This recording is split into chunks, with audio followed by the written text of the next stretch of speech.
Sean Diddy Combs. Sean Diddy Combs. Sean Combs. Rapper Sean Diddy Combs. Tupac had a lot of enemies, but one man who hated him the most was Diddy. He had zero love for Tupac or Suge Knight, and whenever they met, it was war on all fronts. Ultimately, Diddy found a way to allegedly take out Tupac, and now he's about to pay the ultimate price. All evidence pointing to him shows that he's going to be behind bars for a hell of a long time. Keep watching till the end of this video to see just now Diddy allegedly sentenced for Tupac's murder. Goodbye forever. Trust me, you don't want to miss this. Before we get into the video, I want to give a quick shout out to the #1 celebrity jeweler, the Ice Champ. The Ice Champ is doing a special deal for the next 24 hours on diamond watches, chains, and more. Follow at the Ice Champ on Instagram now.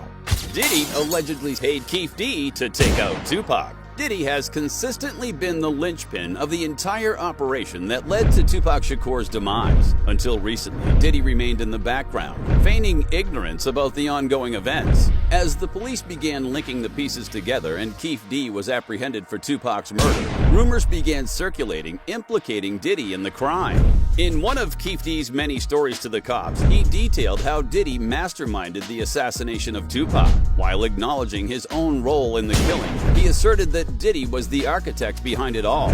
After the airing of the 2018 series Death Row Chronicles on BET, which showcased some of Keith's initial public statements on the shooting, Las Vegas police revisited the case. In 2008, Keith D initially discussed Diddy's role in the shooting with the Los Angeles police while seeking immunity in connection to a PCP drug ring case. This confession was subsequently detailed in the 2011 book Murder Rap, authored by Greg Kading, a former detective involved in the case. During the investigation, Keith claimed that Tupac was shot by his nephew Orlando Baby Lane Anderson from the car they were in. "If they would have driven on my side, I would have popped them," Keith added.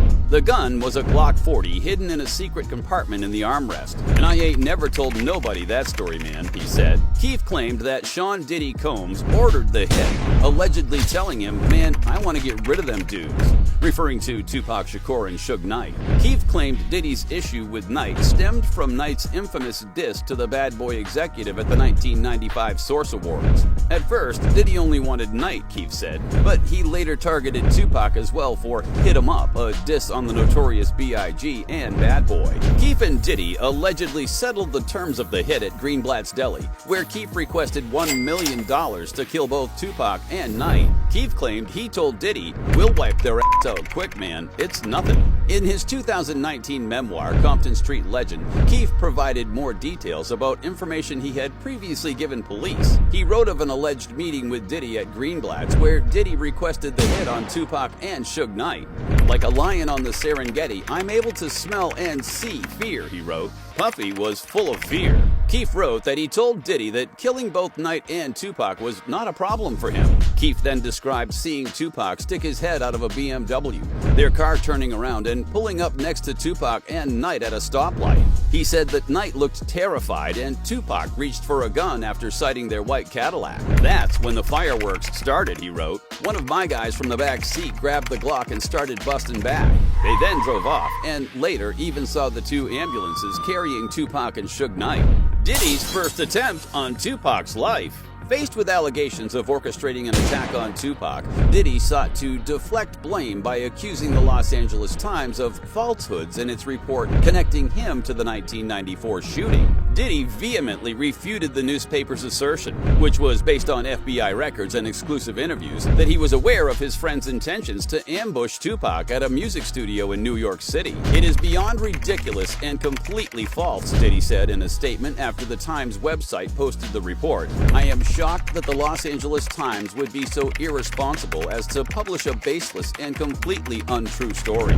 The newspaper claimed that two Diddy associates, James "Jimmy" Henchman Rosemond and Jimmy Sabatino, helped stage a robbery of Tupac after offering the late rapper $7,000 to record a track at the studio on the night in question.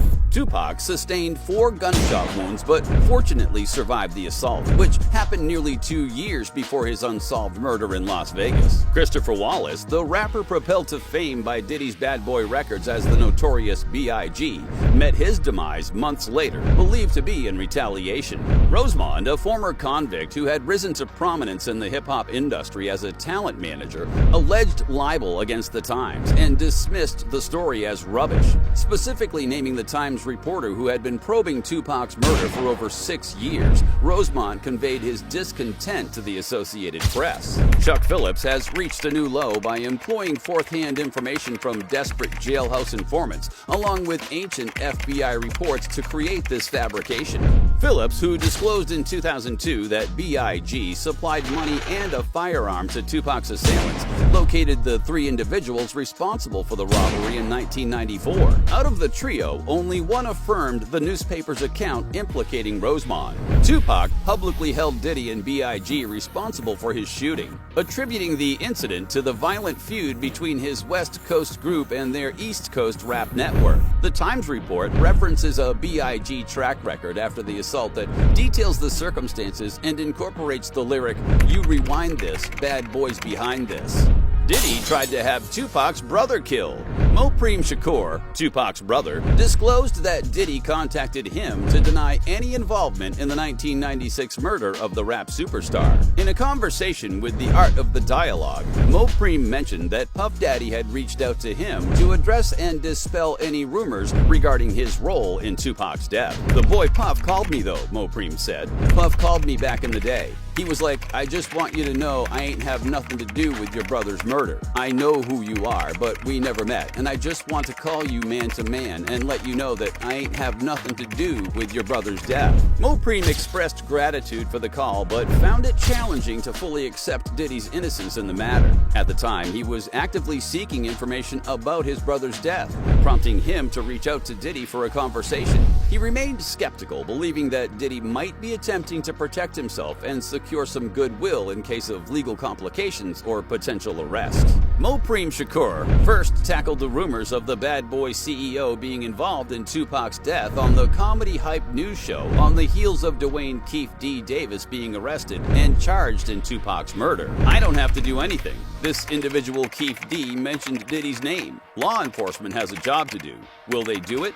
It does feel like Pac is getting vindicated because back in them days when things were going down, everybody thought he was crazy," Mopreme said. He expressed gratitude for his freedom and lamented that he couldn't say the same for his late brother Tupac. He shared that he closely monitors media coverage of the case and has observed developments. Mopreme noted that various names have surfaced and the pieces of the puzzle are gradually falling into place. He remains hopeful that one day the true perpetrator of his brother's murder will be apprehended and brought to justice.